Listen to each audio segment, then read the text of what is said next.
Bismillahirrahmanirrahim. Elhamdülillahi Rabbil alemin ve sallallahu ala seyyidina Ebil Qasim Muhammed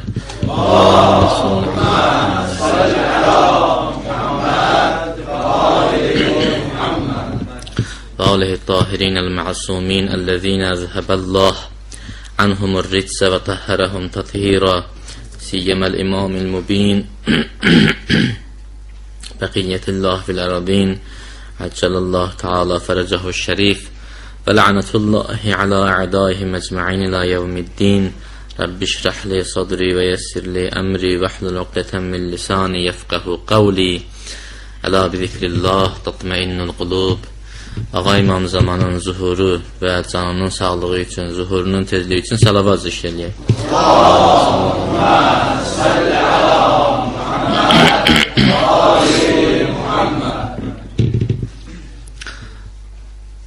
İnsanın bu dünyada en mühim işi adam olmaqdır. Təmkinli, ağır, Allahın xilafətini yerinə yetirə bilmək qüdrətinə malik olmaqdır. Adamları buna görə yaradıb Allah. Başqa canlılarla işimiz yoxdur. Əsas insanları Allahı təmsil eləmək üçün yaradıb yer üzündə. Bəqərə surəsinin 30-cu ayəsində də mələklərə belə buyurduğunu yazır ki, mən mələklərə dedim ki, öz canişinimi yaradıram, xəlifəmi yaradıram yer üzündə. Yəni bizim vəzifəmiz, bizim məsuliyyətimiz ağırdır. İndi Allahın xilafətini yerinə yetirə bilirik, bilmirik, o başqa mövzudur. Amma fakt budur ki, bizi buna görə yaradıblar. Biz Allahın xəlifəsiyik. Necə ki, Həzrət Əli əleyhissalam Peyğəmbərin xəlifəsi idi, biz insanlar da Allahın xəlifəsiyik. Olmalıyıq. Məqsəd budur biz yaratmaqdan. Buna görə bu yolda hərəkət eləmək üçün insanın böyük planları olmalıdır, proqramları olmalıdır. Elə belə moizə qulaq asmaqla mı deyim, məst etməklə mi deyim, kitab oxumaqla mı deyim, belə şeylərlə düzələn iş deyil. Böyük məşqlər lazımdır, məşqlərin də proqramı, planı olmalıdır. Əlbəttə, insanın bacarığından, bacardığı qüdrətindən çox-çox aşağıdır. İnsan əgər fikirləşsə Allah Taala'nın hökmlərini yerinə yetirmək barəsində mənim gücüm nə qədər çatır, görəcək ki, əgər biraz zirək tərpənsə insan, heç güc lazım deyil. Allah Taala'nın əsas tələbi eləmələrdir. Eləməyə ki, güc lazım deyil. Namaza tutalım, güc lazımdır, amma qeybət eləmə. Nə güc lazımdır ki, eləmirəm də. İnsanın gücündən çox aşağıdır. Allah Quranda buyurur ki, la yukallifullahu nəfsən illa vus'aha. Mən sizə gücünüz çatmayan şeyi tapşırmaram. İnsanın gücü var bu işə. Amma ətrafda, kənarda çoxlu maneələr var. Həm insanın daxili aləmində, ruh aləmində, insanın mənəviyyatında problemlər çoxdur. Şirin-şirin ötəri cazibələr çoxdur. Həm dünyada çoxdur, həm adam alladanlar çoxdur, əqidə oğruları çoxdur. Buna görə də insan elə bil ki, müəyyən bir hasar çəkməlidir, ətrafına getməlidir. Bu hasar da proqram əsasında düzəlir, plan əsasında. İnsan özünü məcbur eləməlidir ağılla hərəkət eləməyə, nəfslə hərəkət etməməyə. Ağılla hərəkət etmək üçün insanın gərək beyni rahat işləsin. Beyin rahat işləməsə, insan ağılla hərəkət edə bilməz. Diqqət cəlb olunmasa, insan ağılla hərəkət edə bilməz. İnsan öz həyatını nəzarətdə saxlamaq üçün gərək beyni asudə olsun, azad olsun. Cazibələrdən, müsibətlərdən, qayğılardan, problemlərdən gərək beyin azad olsun. Görürsünüz ki, elmi tədqiqat işi ilə məşğul olanlar üçün xüsusi mərkəzlər yaradıblar, şərait yaradıblar ki, oraya heç kəs gedib gəlməsin, ancaq onların işi olsun. Niyə? Çünki onların mühüm işi var. Biz insanlar da gərək bunu özümüz üçün eləyək, eləməliyik. Proqram yaratmalıyıq, plan yaratmalıyıq. Allahın xəlifəsi olmaq hədəfinə elə bir gün belə, bir gün elə həyatla çatmaq qeyri-mümkündür. Allah Taala'nın xəlifəsi olmaq kimi ağır bir məsuliyyətin altına girmək üçün ki, girmişik bu məsuliyyətin altına, bu məsuliyyətin öhdəsindən yaxşı olduğu kimi lazımı səviyyədə gəlmək üçün mühüm planlar, proqramlar lazımdır. Proqramlar, planlar da beyin asudəliyi olmasa əmələ gəlməz. İnsan məsələn özünü nəzarətdə saxlamalıdır, günah etməsin. Əgər beyin asudə olmasa necə nəzarətdə saxlaya bilər? Əsəbi insana deyə bilərsən ki, hərəkətlərinə fikir ver. Ya dünyanın ləzzətlərinin, ehtiraslarının, şəhvətlərinin əsiri olan insana demək olar ki, hərəkətlərinə diqqət elə. Bu məsələnin həlli üçün, yəni beyin narahatlığının, qayğıların aradan getməsi üçün ən mühüm amil Allaha imanın gücləndirilməsidir. İnsanın Allaha imanı güclü olsa, heç bir problem onu yıxa bilməz. Hətta mane də ola bilməz. Allaha imanın yaxşı olması üçün isə Allah Taala'nı yaxşı tanımaq lazımdır. Allahı da yaxşı tanımaq üçün həm oxumaq lazımdır, həm də o oxuduqlarımızın beynimizə, ruhumuza təmiz şəkildə işləməsi üçün beynimizdə vəziyyət yaratmaq lazımdır. Baxın, məsələn, müasir dövrdə beyin məşqləri var, göz məşqləri var. Məsələn, Avropada tədris olunur indi bu elmlər. Bir cümləni götürüb kəlmə-kəlmə oxuyasan. İndi Avropada bir üslub düzəldilib, gözü məşq elətdirirsən, cümləni kəlmə-kəlmə yox, 2 dəfəyə görürsən tamam. Məsələn, Amerikan bir prezidenti var idi, Kennedy. Bir dəfə təyyarə ilə bir şəhərdən o bir şəhərə gedənə qədər bir dənə jurnalı oxuyub qurtarırdı. Bunu məşq eləmişdi gözü ilə. Bu beyin məşqidir. Bizim də beynimizin mənəviyyatı cəlb eləmək üçün, əxs eləmək üçün məşqi budur ki, beyindən əlavə müzəxrəfatı, cəfəngiyyatı çıxaraq. Ondan sonra iman kamilləşəcək, biz Allahı yaxşı tanıya biləcəyik. Yaxşı, Allah Taala nə yol təqdim eləyir beyin narahatlığını aradan aparmaq üçün? Allahın təqdim elədiyi yolu təcrübədən indi keçiriblər. Baxın statistik məlumatlara, intihar halları müsəlman ölkələrində çoxdur ya qeyri-müsəlman ölkələrində? Dindar ölkələrdə çoxdur, qeyri-dindar ölkələrdə çoxdur. Niyə dindar ölkələrdə azdır? Səbəbi var. Səbəb budur ki, dindar Allaha inanır. Ona görə də heç vaxt məyus olmur. Amma dindarın inamının da səviyyələri, dərəcələri müxtəlif cürdür. Dindar var ki, məsələn 5% inanır Allaha, dindar var 50% inanır, dindar var 80%, dindar var 100%. Dindar da var hadisələrin burulğanında iman o qədər zəifdir. Hadisələrin burulğanında imanını itirir. Başlayır Allahı təhqir eləməyə, peyğəmbərlər təhqir eləməyə, Əzraili söyməyə. Bunun qarşısını almaq üçün Allah Teala bizə yol təqdim edir Quran-ı Kərimdə. Buyurur ki, əgər doğrudan azad beyin istəyirsiniz, qayğısız mənəviyyatı tələb eləyirsiniz, ruhunuzun asudəliyin istəyirsiniz, bir dənə yol var. Əla, bi zikrillahi tətməinnul qulub. Ancaq Allahı yadda saxlamaqla qəlblər, ruhlar aram ola bilər. Çarəsi budur. Bu ayənin məğzinə varmaq istəyirik.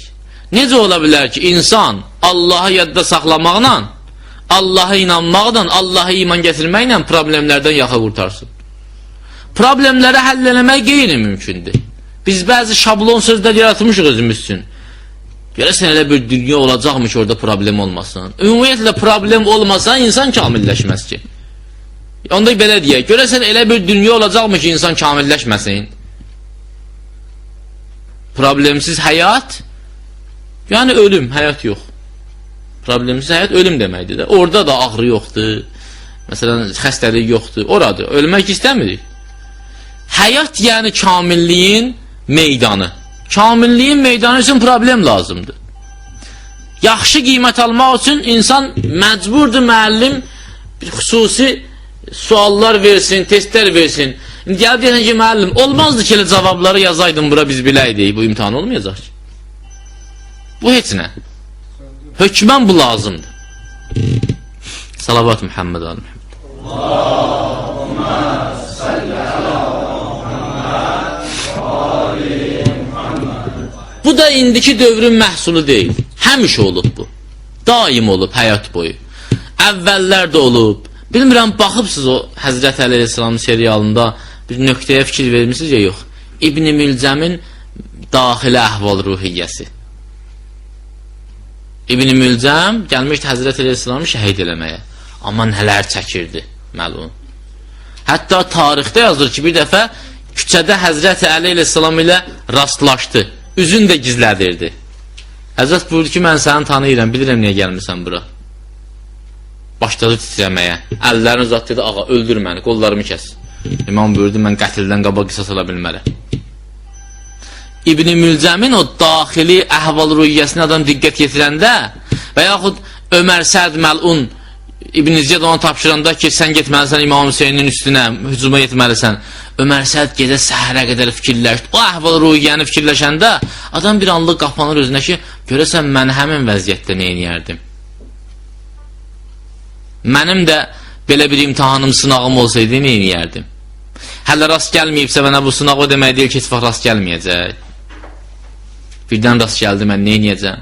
Ömər Sədin həmin məqamda şeytana, iblisə məğlub olmasına bais nə idi? Ömər Sədin o vaxta qədər hər şey əla idi, onda xarab oldu. Ya əvvəldən problemləri var idi. Bəzi məqamlar var ki, həmin məqamlarda problemləri həll eləmək olmur, Allah özü kömək eləsin. Əvvəldən gərək həll eləyəsən. Ona görə mən bir dəfə söhbətimdə dedim ki, Kərbəla şəhidləri qaymaqlar idi. Kərbəla şəhidlərinin vəziyyətində olan insanın o cür təmkinli, dözümlü olması az qalır ağlı partlatsın, başı partlatsın. Necə ola bilər axı insan nə boyda imanı olmalıdır ölümdən sonraki həyata ki, oynaya-oynaya, gülə-gülə getməlidir ölümə?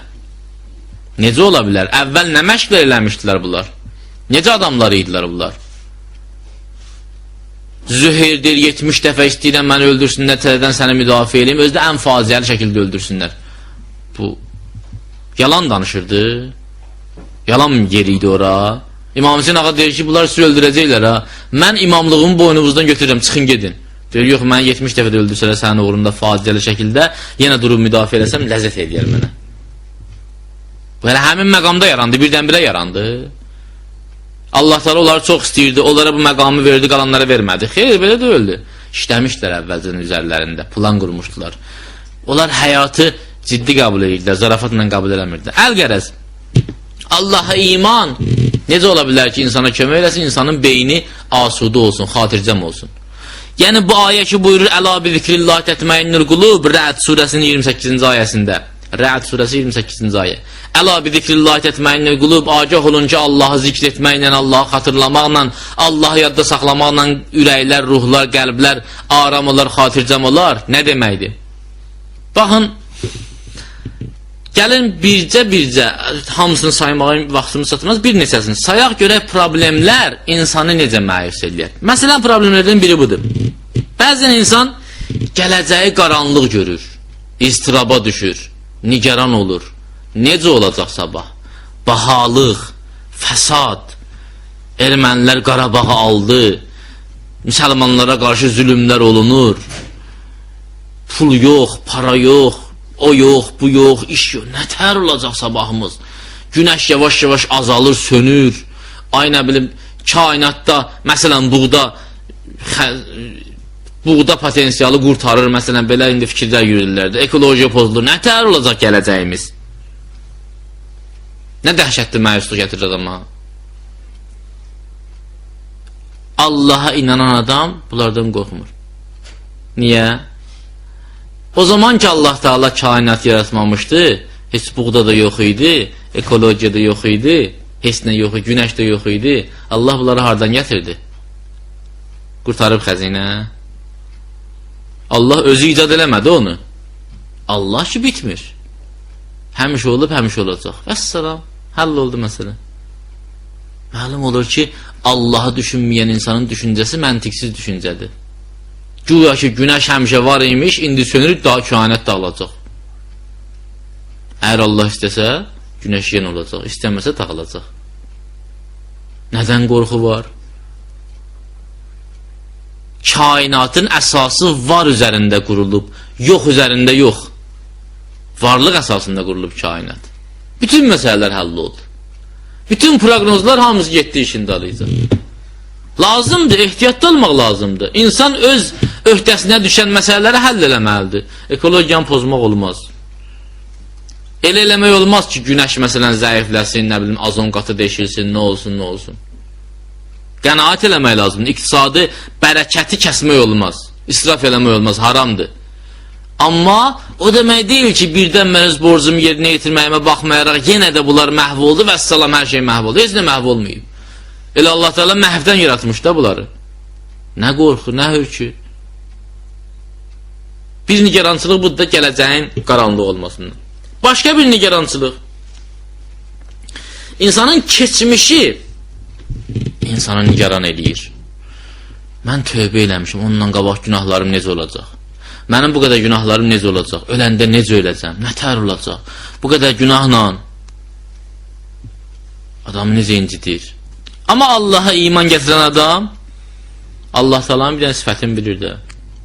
Hədis var, qiyamət günü Allah o qədər bağışlayacaq, iblis də tamaha düşəcək. Ki, bəlkə məni də bağışladı. Əssalam, bu insana bəsdir.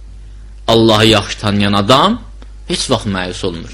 İmam Zeynəl Abidin Aleyhisselamın huzurunda bir nəfər dedi ki, cənnətə düşmək ki, bu qədər çətindir, insanlar ki, bu qədər günah eləyirlər, vəziyyət ki, bu qədər qəribədir, pisdir. Mən təəccüb eləyirəm o insana ki, cənnətə gedəcək. Bu qədər haqq hesabın ağırlığı haqqında hədislər var, filan var. İnsan necə gedəcək cənnətə? İmam buyurdu ki, Allahın ki, rəhməti o qədər genişdir, mən təəccüb eləyirəm o insana ki, cəhənnəmə gedəcək. Nə qədər bədbəxtdir ki, Allahın bir belə rəhmətinin qabağında günahı çox gəldi, cənnətə gedə bilmədi, getdi cəhənnəmə. Yəni, dünya ümid üzərində qurulub, məyusluq üzərində yox. İslam dinində hər şey var, bir dənə şeydən başqa. Bir şeydə İslamın nöqsanı var, bəli, əgər nöqsan demək olar, dırnaq arası. İslamda ümidsizlik yoxdur. Heç vaxt. Hətta intihar eləyən biletsiz cəhənnəmə gedir. Özünü öldürən adam soruq-sualsız birbaşa cəhənnəmə gedir. İslamda ümidsizlik yoxdur. İnsan yoxluğa, yox eləməyə doğru yaranmayıb. Varlığa, var eləməyə doğru yaranıb. Biri də budur, insanın öz keçmişi. Adamı, bəziləri elə bilirlər ki, mən ki, məsələn, 20 il, 30 il günah elədim, indi gəldim namaza, oruca, vəssalam, təhər qılıram da, mənim kitabım bağlanıb. Bəlkə də çox insandan mümindir bu adam. Bilirsiniz, necə qəribə hədislər var? Mən bu hədisləri demək istəmirəm çox, çünki izahı lazımdır. Amma bir işarə eləyim, da izahını istəməyin də, inşallah başqa vaxta qalsın. Elə bir mənalı da qəbul eləməyin hədisi.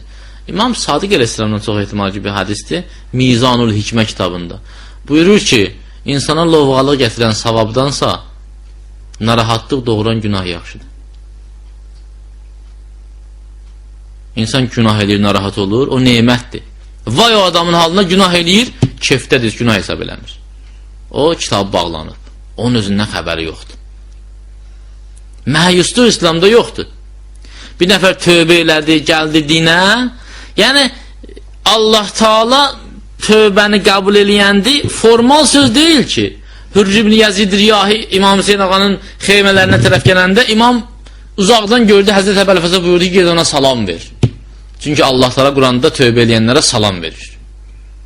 Nəinki bağışlamışam, artıq dostdur. Bizim dostumuzdur. Kərbəlanı araşdıranda, Kərbəla cinayətkarlarının içində Həzrəti Hürrün sahət-i müqəddəsinə cəsarət olmasın, ən böyük cinayətkar kim idi? Hürr. Əgər biz maddi baxımdan, maddi səbəblər baxımdan araşdırsaq, belə deməliyik, tarixi baxımdan analiz eləsək. Əgər Hürr 1000 nəfər əskərləri ilə İmam Hüseyni Kərbəlaya gətirməsəydi, bəlkə də Kərbəla hadisəsi baş verməyəcəkdi. Bəlkə də Şimr İmam Hüseynin başını kəsməyəcəkdi. Bəlkə də Ömər Səd ora gəlib dava eləyə bilməyəcəkdi. Bəlkə Əli Əsqər oxlanmayacaqdı. Bəlkə qızlar əsir getməyəcəkdir. Bəlkə İmam Hüseyin Əsəlan baş kəsilməyəcəkdi. Bəlkə Əbu Əlfəzin qolları kəsilməyəcəkdi. Dönüş nöqtəsi Hürrün onları Kərbalaya gətirməsindən başladı. Təsəvvür edirsiniz nə boyda günahdır? Həmin Hürr tövbə kimyagərdir. O cılızdığında Hürrü ki Allah eləməsin, elə getsəydi bəlkə də Yeziddən də çox günah eləmiş olurdu. Qaldırdı, elədi. Şəfaətçi İmam Hüseyin ağacı dəsmalını bağladı onun başına. Aldı dizinin üstünə başım, ağladı başının üstündə, rəhmət oxudu onun üçün. Tövbənin gücünə bax, məyusluğun İslamın heç həndəvərində yeri yoxdur. Başqa bir narahatçılıq var. Məsələn, bayaq dediyim kimi, nə olacaq bizim İslamımızın, dinimizin, millətimizin, müstəqilliyimizin aqibəti? Bütün xarici dövlətlər gözlərini dikiblər ki, buranı yeyək, dağdaq, bunların əxlaqını pozaq, min cür fəsadlarla, min cür oyunlarla, telekanallarla, verilişlərlə, filanlarla baxırsan verilişlərə, ümumiyyətlə indi bir dənə verilişdə demək olmaz ki, bu adam ki oxuyur, günah iş görür, gülər adama. Deyərsən, incəsənətə günah deyirsən. Sən geridə qalmısan ki. Necə olacaq bunun axırı? Hara baxırsan qırılan müsəlmandır, bunun axırı necə olacaq? Qarabağ alıblar, yavaş-yavaş unuttururlar da bizə. Necə olacaq bunun axırı? İmam Hüseynin hərəmində Amerikanın sallatları dolanır. Necə olacaq bunun axırı? Nə dəhşətli mənzərədir. Adam dərindən fikirləşəndə bağrı çatlamaq istəyir. Amma yox. Allah Teala'ya təvəkkül, Allah'a iman, Allah'ın qüdrətinə inam. Allah Teala'nın bir xüsusiyyəti var ki, Quran-ı Kərimdə o ayəni yazıb, ondan sonra bütün alimlərin proqnozlarını, sözlərini alt üst edir. Yəmhullahu ma yəşâ və yuthbit. Allah nə istəsə məhv edir, nə istəsə çərədən bərpa edir. Vəssalam. Bir anlığa. O Tağıyevin məsələsi, Hacı Zeynalabdin məsələsi. Ki, bir anlığa Allah hər şeyi dəyişə bilər. İnanmadı Tağıyev. Dedi, mən bu qədər əmlakım Allah bir anlığa alanməz də, bir dənə alar. Gəldilər, Sovet gələndə bir dənə qol çəkdi, imza vəssalam. Bir anlığa, bütün əmlak keçdi Sovetin ixtiyarına. Bu fikirləşməmişdi, məsələn, müsadirə eləyəndə bir dənə imza ilə müsadirə olunur. Elə bir də hamısını bir dənə almaq lazımdır. Allahın da öz vasitələri var, qüdrəti var. Allah Teala istəsə, indi bu saat elə eləyər, bütün dünyanın özüdür. İstəsə heç kəs müşrik ola bilməz. Hamısı mömin olar. Yəni, hər şey Allahın ixtiyarındadır. Hər şey Allahın nəzarəti altındadır. Ümidsizliyə yer yoxdur. Bütün dünya kafir olsun. Nə olsun? Peyğəmbər sallallahu 13 il nəticə görmədən İslam təbliğ elədi. 13 il nəticə görmədən. Getdi Taifə daşa basdılar Peyğəmbər. Nə qədər məyusluq olmalı idi. Amma Allah'a iman Həzrəti qoymadı. Məyus olsun. Başqa bir məsələ ki, adətən o hədəfsiz, məqsədsiz insanlar, dindən ayrı insanlar fikirləşdilər. Dünya fanidir. Nə deyə 5 gün dünya? Nə olacaq? Niyə yaşayırıq biz? Yedim, içdim, xərdədim, maşını aldım, ev aldım, çıxdım. Nə oldu ya bunun axırı? Nə mənasız, puç, məyusluq gətirir adama.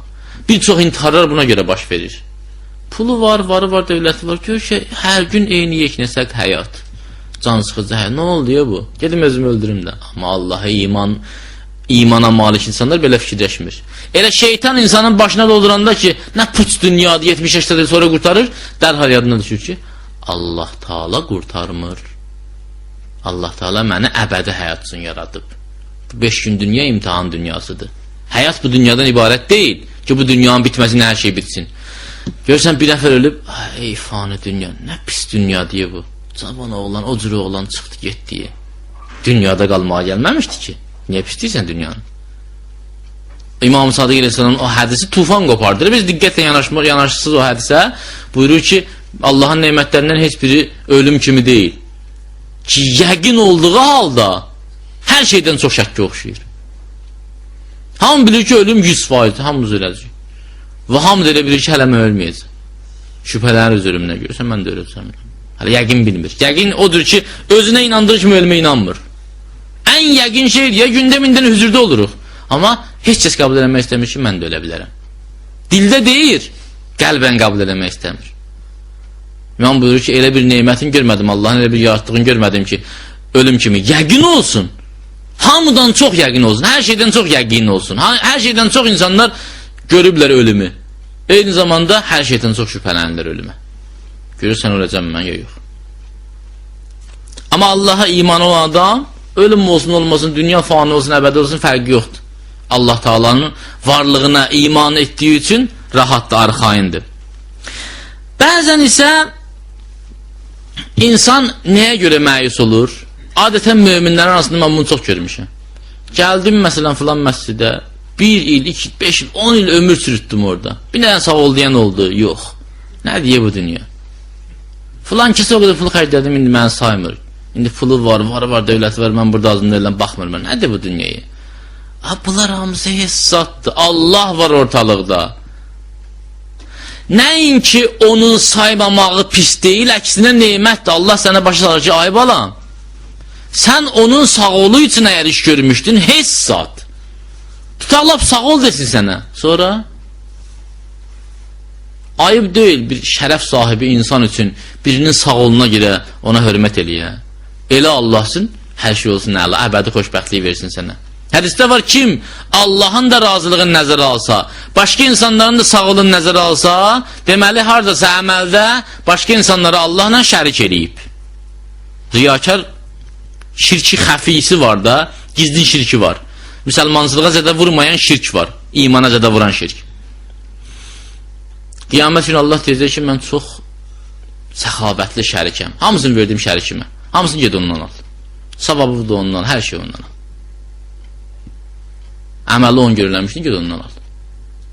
O çox təhlükəlidir. Əksinə o neymətdir. Birinə ki, yaxşılıq edirsən, o sağ ol demir. Allah səni başlayır ki, bunun əlindən bir şey gəlmir ki. Eləsən olacaq, eləməsən olacaq. Mənim sinirlə hər şey olsun əla. İstəmirsən pul verəsən ona, gizlincə ürəyindən ki, ilahi sənə görə verirəm. Ver pulu. Sağ ol demədi, fişdəcədim, Allaha görə eləmişəm də, o desin deməsin. Mən Allahdan tələb eləyəcəm. Bu insana aramlıq gətirir, xatircəmlik gətirir. Deməli, həqiqətən də insanın əgər Allaha inamı olsa, Allaha yad eləsə, insan xatircəm olacaq, aram olacaq. Ya dağıldı, palazbatda, nə olsun? Allahın huzurundadır ya yox. Dədəm öldü, qardaşım öldü, bacım öldü, oğlum öldü. Əyyub Peyğəmbərin 11 dənə oğlu öldü, bir dəfəlik. Heç yerə zəlzələ düşmədi, Əyyub Peyğəmbərin evinə zəlzələ düşdü. Xəstələnin zamanı şəhərdən atdılar bu ayda həzrəti. Hətta deyirlər, xanımı dilənçiliyə getməyə məcbur oldu. Amma Allah Taala'nın sadiq bəndəsi idi, mömin bəndəsi idi. O Allahla yaşayırdı, var dövlətlə yaşamırdı ki, var dövlət əlindən çıxandan sonra məyus olsun ki, heyf çıxdı əlimdən. Bu, Allaha iman insanı sığortalayır. Sığorta söhbətinə gələndə bir məsələni möhkəm qeyd etmək istəyirəm. Bizim dinimizdə də sığorta lazımdır. İnsan bilməlidir ki, namazı necə qılır, orucu necə tutur. Adi risalənin bir dənə məsələsini bilməyən də adam qalır avara, görürsən, doğrudan mən bu namazı düz qıldım ya yox, dəstəmazı düz aldım ya yox.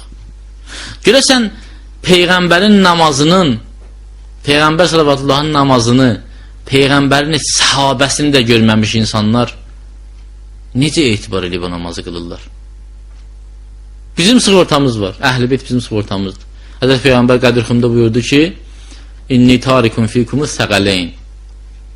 Bu hədis elə qəribə tarixçəsi var bu hədisin, Səqələyn hədisinin. Adam istəyir ki, tərk eləsin bu dünyanı, geçsin belə insanların əlindən valla. Elə bir tarixçi tapmaq olmur ki, bu hədisi yazmasın. Elə bir mühəddis tapmaq olmur bu hədisi yazmasın. Elə bir alim tapmaq olmur ki, bu hədisi qəbul eləməsin. Bütün məzhəblər qəbul edirlər, bütün məzhəbin alimləri də qəbul edir. Peyğəmbər buyurdu, mən sizin aranızda 2 ağır əmanət qoyub gedirəm. Allahın kitabı ki, Allahla insanlar arasında möhkəm ipdir və Əhl-i Beytim. Sonra buyurdu ki, əgər siz bu ikisindən möhkəm yapışsanız, əbəda azmazsınız. Bu ikisi bir-birindən ayrılmaz, cənnətdə hovuzun kənarında bizə satana qədər, mənə qovuşana qədər. Əhl-i Beyti Quranla yanaşı qoydu. Deməli, Əhl-i Beyt, Quran necə məsumdursa, Əhl-i Beyt məsumdur. Quran necə qiyamətə qədər yaşayacaqsa, Əhl-i Beyt də yaşayacaq ki, imamın zuhuru məsələsi. Quran necə hidayətlidirsə, Əhl-i Beyt də hidayətlidir. Və Quranı da Əhl-i Beytdən yaxşı təfsir edən yoxdur. Biz rahatıq. Namazımızı, orucumuzu sığorta şirkətindən almışıq. Əhl-i Beytdən almışıq. Bəs görəsən, Peyğəmbərin hətta səhabələrini də görməmiş insanların sözlərinə inananlar necə rahat olurlar o namazın, orucuna? Nə fikirləşib o ibadət edirlər? Tutalım biz deməyək. Məsələn, biz ixtilaf yayırıq. Yaxşı, öz qeydlərinə də qalmırlar. Fikirləşmirlər ki, birdən 70-80 il namaz qıldım, axır Allah tutdu yaxamdan ki, sənə demişdim əfəla təqilin ya yox. Demişdim, niyə ağıllanmırsan ya yox. Niyə ağıllanmırdın? Niyə bu cür mühüm, tali yüklü məsələləri elə adamlardan öyrənirdin ki, Əhl-i Beytdən öyrənib, Əhl-i Beytə əks gediblər? Niyə? Niyə elə adamlardan öyrənirdin ki, heç Peyğəmbərin səhabəsini də görmürlər, nəinki özün? Niyə? Niyə elə adamlardan öyrənirdin ki, öz ağıllarına güvənib hökm verirdilər? Niyə? Nə eşitmişdin Əhl-i Beytdən? Nə pislik görmüşdün Əhl-i Beytdən? Hansı səhvlərini görmüşdün? Niyə bütün xəlifələrin düşmənlərinə lənət oxuyurdun? Əlinin düşmənlərinə lənət oxumurdun? Niyə? Nə səbəbə? Əlinin düşməni sənin dostun idi ona görə, hə? Niyə dost olmuşdun əlinin düşmənləri ilə? Biz bu cəhətdən rahatıq. Biz gərək etimizi gündə 2 rükət namaz qılıb Allaha şükür eləyək ki, Allah bizi Əhl-i Beytçi yaradıb. Yeganə yoldur ki, məntiq baxımından heç kəsin qüdrəti yoxdur müqabilə aparsın. Görürsünüz ki, bütün dünya düşüb Əhl-i Beyt məktəbinin üstünə, internet saytları, nə bilim, missioner təşkilatları, nələr bacarmırlar və bacarmayacaqlar. Niyə? Allah buyurub bunu. Yuridunə liyutfiyu nurallahi bi əffahim. Allah istəyirlər, öz ağızlarıyla Allah nurunu söndürsünlər. Allah istəmir. Allah istəyir nurunu tamamlasın. Onların xoşuna gəlməsə də. İnsanın Allaha həqiqi imanı, həqiqi Allahı tanıyıb, həqiqi iman gətirməsi həm fikri üçün sığortadır, həm aqibəti üçün sığortadır, həm imanı üçün sığortadır, həm dünyası üçün, həm ahirəti üçün. Bunu bizə Əhl-i Beyt əleyhissalam Allah Taala'nın izni ilə çatdırıb. Allah Taala Əhl-i Beytin qiyamçısının zuhuru ilə dünyanı ədalətə doldursun inşallah. Allahın verir izzətinə, cəlalına, ağa İmam Zamanı yerin göyün bəliyyatından hifz eləsin. Bizi, bizim nəslimizi Əhl-i Beytdən ayrı salmasın. Nəslimizdə Əhl-i Beytə düşmən qərar verməsin. İmam Hüseyin ağanın Kərbəladakı əshabının qeyrətindən bizlərə kəramət eləsin. Bizi qiyamət günü üzü qara eləməsin inşallah. Bu danışdıqlarımızı, eşitdiklərimizi bizim əleyhimizə yox, bizim lehimizə şahid qərar versin inşallah. Xəstələrə Allah Teala şəfa versin, ölənləri rəhmət eləsin. Bu cəmi, kainatın ən xoşbəxt insanları eləsin inşallah. Müsəlmanların hamısını, bütün insanları hidayət eləsin. İslama, həqiqətə, kin, qəzəb, küdurət, buğzla düşmənçilik eləyənləri məhv nabud eləsin. Müsəlman torpaqlarını, xüsusilə İraqı və xüsusilə Qarabağı tezliklə düşmən əlindən xilas eləsin inşallah. Allah Teala alimlərimizi, şəhidlərimizi qəriqi rəhmət eləsin. Dünya və axirətdə bizi Əhl-i Beytdən ayrı salmasın inşallah. Ağanın salamatlığı və tərcili zuhuruna salavat zikr eləyək.